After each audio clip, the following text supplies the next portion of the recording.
one of the common problems in our social media age is that there are all kinds of people who feign taking responsibility for something when they're not actually responsible for it, and they have no skin in the game, and so it doesn't actually affect them if things don't go well or if something does not actually happen. So for instance, this is kind of the common problem of hashtag activism, where you might be fighting through kind of getting ideas out into the online world for a just cause, an important cause, but you're not necessarily always directly invested in what happens and in how things come about. You try to take responsibility for something that's happening halfway across the world. You have no real influence to change anything, and if that problem is not resolved, it doesn't actually affect your immediate life. Maybe there are times that hashtag activism is a fine thing and it can work and be helpful. I think the vast majority of the time, when people are spending a lot of time online and a lot of time engaged in this kind of activism, it's unhelpful because it doesn't do anything, and they're able to feel self-righteous about it, even though they haven't actually accomplished anything. So it makes them feel good, but it doesn't actually do anything beneficial. This is the same problem with seeing somebody on the street who's homeless and walking up and just giving them a couple of dollars. Now, maybe that will be a fine thing and that person will use that money responsibly. The vast majority of the time, if you talk to anybody that regularly works with the homeless, that money is going to be spent on something that's unhelpful. They're going to use that for drugs or something like that, usually whatever brought them to the point of being homeless in the first place.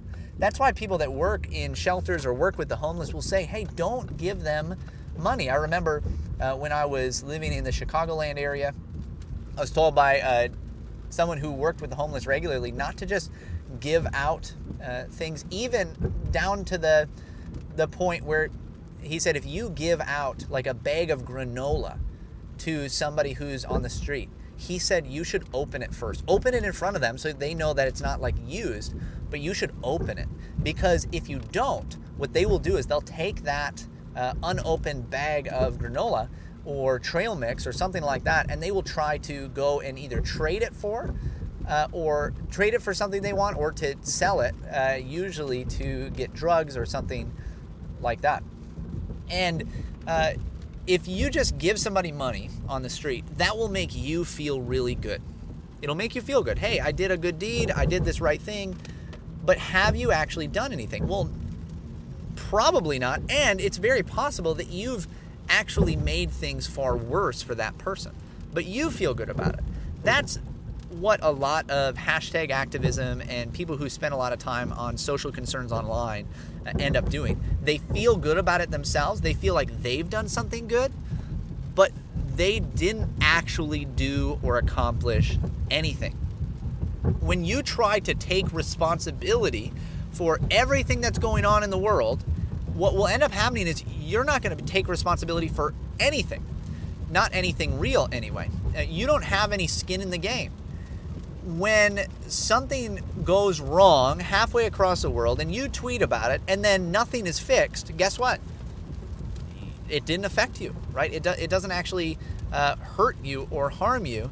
That particular social ill is still there. However, if you hear that your neighbor is in trouble and you find a way to help them, all of a sudden you're invested in a way that you have skin in the game. It will cost you something. It will actually be something that costs you in order to help the other person. And it won't just make you feel self-righteous, but it will actually, it won't be cheap, is the idea that I'm trying to get at. A lot of hashtag activism work is cheap. It doesn't accomplish anything, and it just makes you feel good. What we should strive to do is to take responsibility for the things that we're actually responsible for. This is a perennial problem, I think, with evangelicalism, is it tries to teach you that you are personally responsible for all the ills in the world and you need to try to solve them. When I got my Master of Divinity from Trinity Evangelical Divinity School, a well-known international seminary, one of the things that they had as part of the graduation ceremony was that you would make this promise as graduates.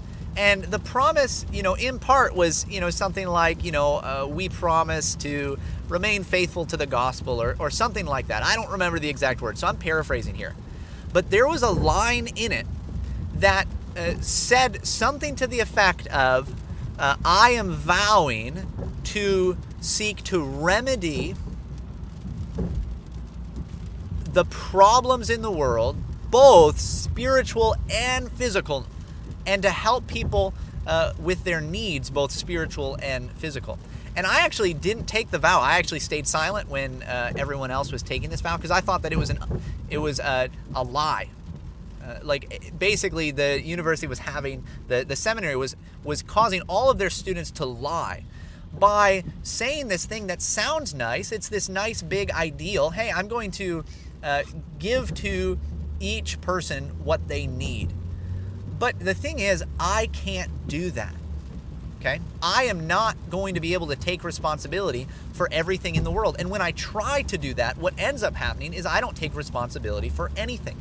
I don't actually help anything. I might feel good saying it, but I'm not actually doing anything, which means I'm not actually loving anyone.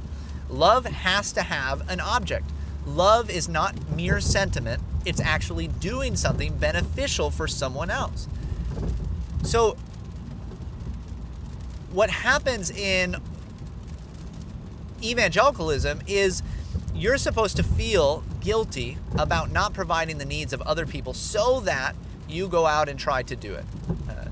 And that is a fine thing if you're actually responsible for that person.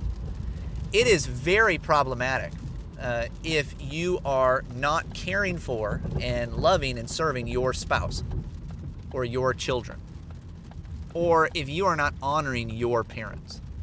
But you do not have a specific duty to every single person on the planet. Now, that's not because you don't generally have to love your neighbor, but how do you actually accomplish that? Well, it's something that you accomplish with those who you're directly responsible for and to. You can't do anything for somebody that's living on the other side of the world, at least not something that will be lasting. You don't have a direct connection. Now, obviously, I'm speaking in generalities. There might be somebody who, you actually have a personal connection with somebody that lives on the other side of the world, right? You provide for a missionary or for a school or something like that. That's a fine thing. I'm not in any way condemning those things. I'm condemning the kind of thinking that says, well, I put out this tweet or I posted this article to Facebook. Therefore, I did something. I am a good person. I am done. And it doesn't really matter. You've not actually accomplished anything. Raising awareness is always talked about. This is so important to raise awareness for things and to start the conversation. Well, that, again, it's not that that's bad. It's that it doesn't usually go beyond that to actually doing something beneficial. So I'm just trying to say, take responsibility for that which you actually have responsibility for, that which you're accountable for. Don't try to fix every problem because you were not made to fix every problem. You have problems directly in front of you that God has given you in your personal life, in your family life, in the life of the community around you, in your individual church. Don't feel like you need to go fix everybody's church when you have a church in front of you that you can work on, when you have a family in front of you that you can work on, when you have personal issues, right? Don't go trying to take the speck out of other people's eye when you have the log in your own eye or in your family's eye or in your church's eye.